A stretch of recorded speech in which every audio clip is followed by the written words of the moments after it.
now turn up. All right, we are going to be giving this away to any of the Patreon supporters here soon.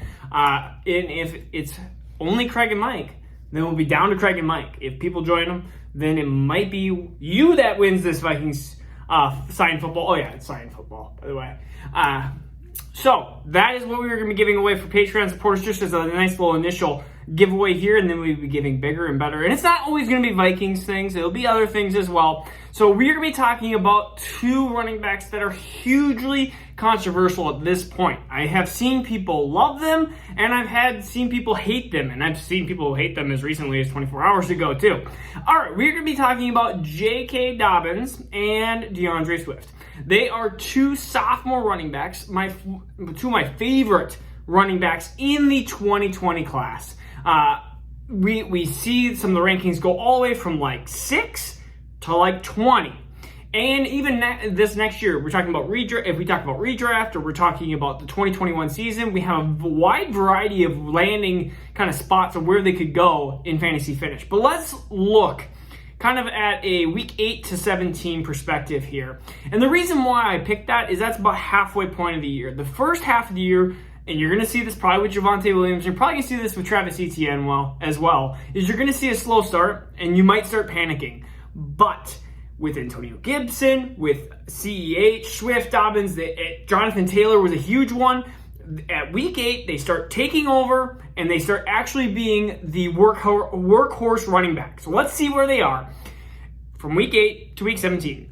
All right, let's start with DeAndre Swift. He was a little bit less of a performer. He only played 7 games in there. Some had a bye week. So some people were playing 8, 9, 10 games in this kind of stat set. So he was, I guess, 18th in total points, 93.1 points in that kind of section, half point PPR.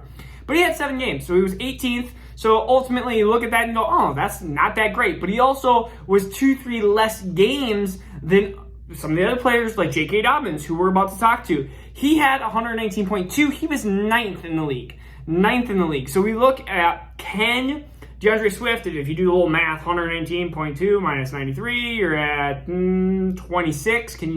2 games, could he get another 13 points? I mean, that's what DeAndre Swift was on pace for. So Swift was on pace for like a right around that low RB1 finish. And I'm not saying that these are going to be top 5 running backs, but I can easily see these guys be low-end RB1s for the next 3-4 years, which is awesome in Dynasty football. That's exactly what you want. You want I guess you could say, like a Nick Chubb type. Nick Chubb is awesome. He's not gonna be probably fantasy finish number 1 or 2 or 3, but he's probably gonna be 5, 6, 7, 8, 9, right in that range, depending on health. Let's look at points per game here. 13.3, 13.2. This is half point PPR. You're looking at a full season. If they just did that for a full season, you're looking at RB8.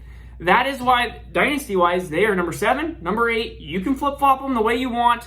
Honestly, it's a coin flip. Depends on what you like more, but I feel like these two are solid. If you just trade one for the other, I feel like that's just such a neutral move that I wouldn't do that.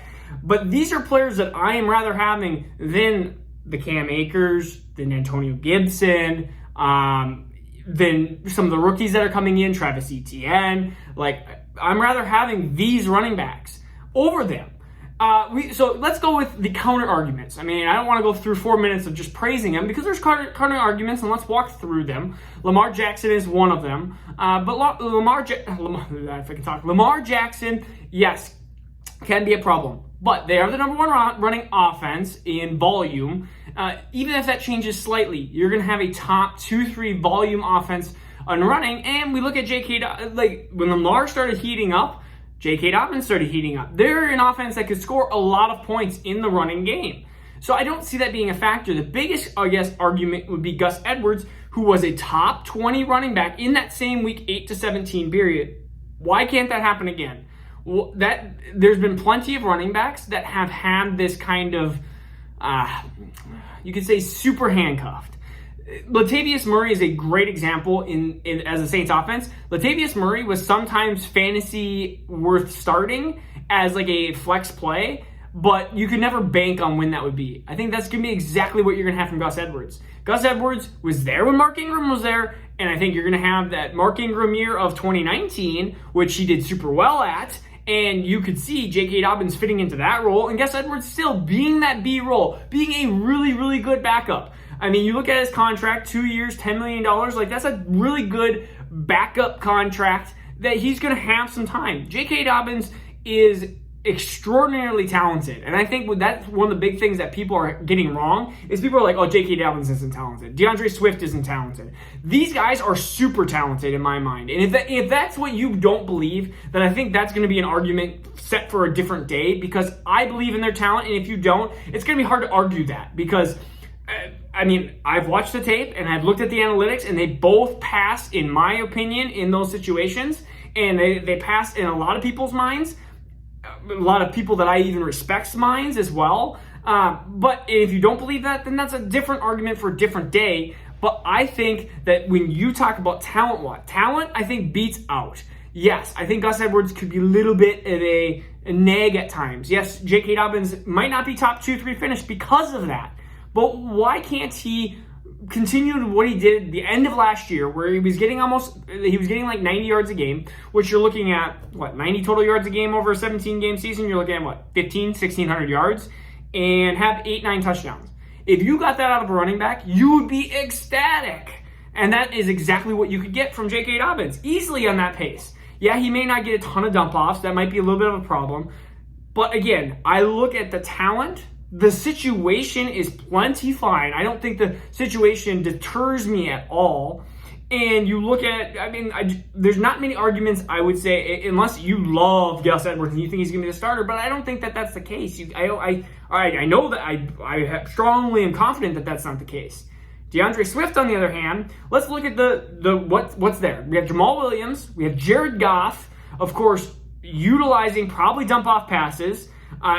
Swift is, argue again, one of the most talented running backs in the league. You look at what his talent was going into the 2020 draft. Pre-draft, he was the number one running back almost by consensus. Jonathan Taylor was like number 2 or number 3, tied with J.K. Dobbins. And then the draft kind of threw everything for a loop because we saw opportunity and we discounted bad situations that we thought which was the Detroit Lions. So DeAndre Swift, again, 13 points per game. If you have that over an entire season, you're looking at a low RB1, which I think is going to be plenty fine. Jamal Williams, again, you're not going to see a lot of running backs that are going to get an 80-90% of the carries and touches in a backfield. You're going to see a lot of these low RB1s and high RB2s going to be utilized kind of into this like 65-35 process. And I think that's what you're going to see with Swift. You're going to see it with Dobbins. My biggest example is look at Nick Chubb.